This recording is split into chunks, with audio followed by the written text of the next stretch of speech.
जय माता दी सभी को। कैसे हैं आप सभी लोग। स्वागत है आपका अपने चैनल में। माता रानी की कृपा आप सभी पर हमेशा बनी रहे। आज हम जानेंगे इस वीडियो में नवरात्रों का क्या महत्व होता है। तो आइए चलते हैं। इन 9 दिनों को मुख्य रूप से 3 रूपों में बांटा गया है। नवरात्रों में पहले 3 दिन दुर्गा देवी की उपासना की जाती है। फिर अगले 3 दिन लक्ष्मी देवी की उपासना की जाती है और अंतिम 3 दिन सरस्वती जी की उपासना की जाती है। नवरात्र का शाब्दिक अर्थ है 9 रातें। इन 9 रातों की गिनती अमावस्या के अगले दिन से ही की जाती है। यह देवी के एक विशेष समय है जो ईश्वर की स्त्री प्रगति का प्रतिनिधित्व करती है। दुर्गा, लक्ष्मी और सरस्वती को यह स्त्री के 3 आयामों के रूप में देखा जाता है।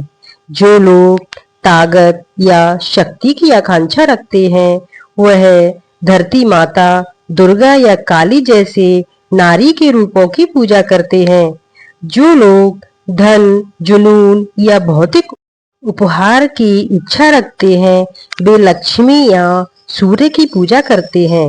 वहीं जो लोग ज्ञान, विघटन या नश्वर शरीर की सीमाओं के पार जाने की आकांक्षा रखते हैं वे सरस्वती या चंद्रमा की पूजा करते हैं। इन्हीं मूल गुणों के अनुसार नवरात्र के 9 दिनों का वर्गीकरण किया गया है। पहले 3 दिन स्वास्थ्य का प्रतिनिधित्व करने वाली दुर्गा को, अगले 3 दिन धन का प्रतिनिधित्व करने वाली महालक्ष्मी को और अंतिम 3 दिन ज्ञान का प्रतिनिधित्व करने वाली महासरस्वती को समर्पित हैं। और 10वें दिन विजयादशमी को जीवन के इन तीनों पहलुओं पर विजय के प्रतीक के रूप में माना जाता है।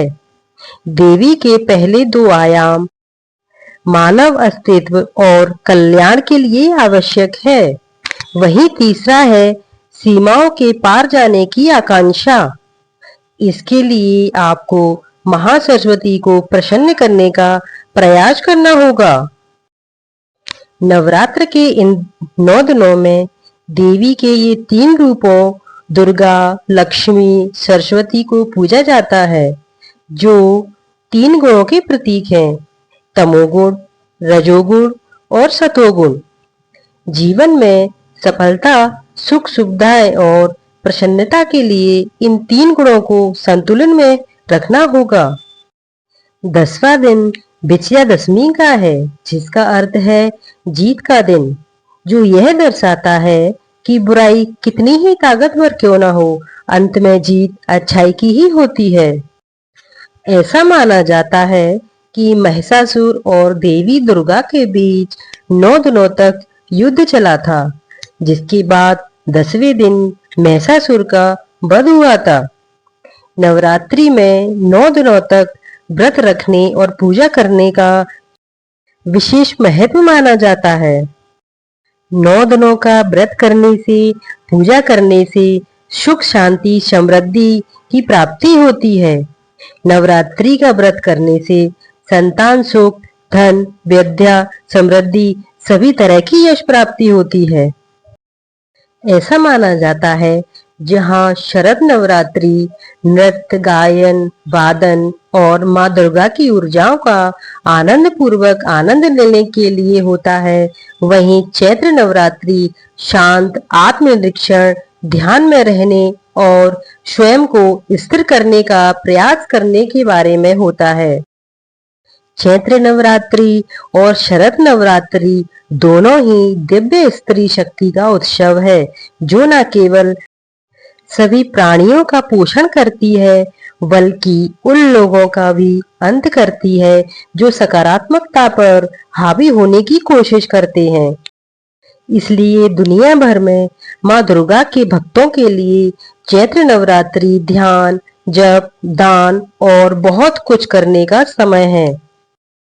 वे माँ दुर्गा से अपने जीवन की बाधाओं को दूर करने के लिए प्रार्थना करते हैं, व्रत करती हैं, कीर्तन करते हैं और बहुत कुछ करते हैं ताकि उनका मन और हृदय शुद्ध और शांत बना रहे।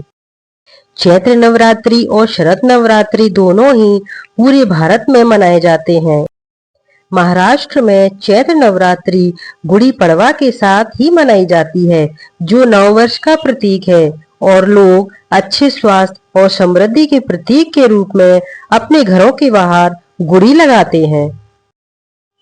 चैत्र नवरात्रि बसंत ऋतु और हिंदू नववर्ष के साथ ही आती है, इसलिए लोग इस समय का उपयोग आने वाले वर्ष के लिए अपने लक्ष्य और महत्वाकांक्षाओं को निर्धारण करने के लिए करते हैं और उपवास की दिनचर्या के साथ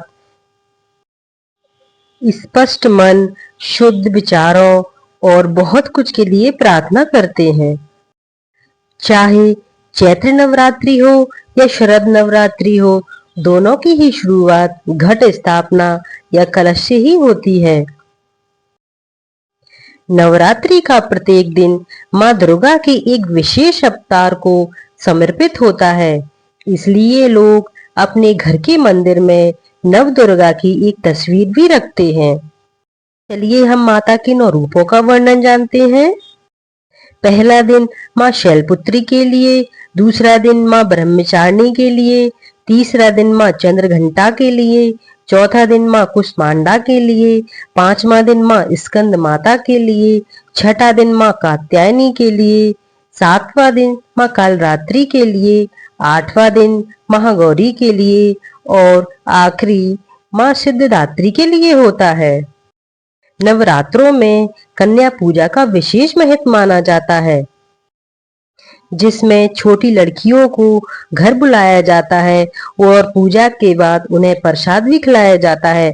कुछ लोग अष्टमी के दिन कन्या पूजा करते हैं, तो कहीं लोग 9वें दिन, नवमी के दिन कन्या पूजा करते हैं। उन्हें प्रसाद के रूप में पूरी, हलवा, नारियल आदि खिलाया जाता है। उसके बाद उनको दान दक्षिणा भी दिया जाता है। तो ये रही हमारे नवरात्रियों में रहने वाले उपवास, जो भी व्रत रखते हैं उसका क्या महत्व होता है, इसमें मैंने जानकारी दे दी है। अगर आपको मेरी जानकारी अच्छी लगे तो आप मेरे चैनल को सब्सक्राइब करिए, लाइक करिए और शेयर करिए। जय माता दी। माता रानी की कृपा आप सभी पर हमेशा हमेशा बनी रहे। माता रानी आप सभी पर सदा खुश रहें, हमेशा अपना आशीर्वाद बनाए रखें। सुख, समृद्धि, धन जैसे आपका घर भर परिवार सदा फला फूला बना रहे। माता रानी हमेशा आपको खुश रखें, स्वस्थ रखें, सारे रोगों से हमेशा, सारे कलेशों से हमेशा आपको दूर रखे, बुरी नजरों से आपको बचा कर रखे। जय माता दी।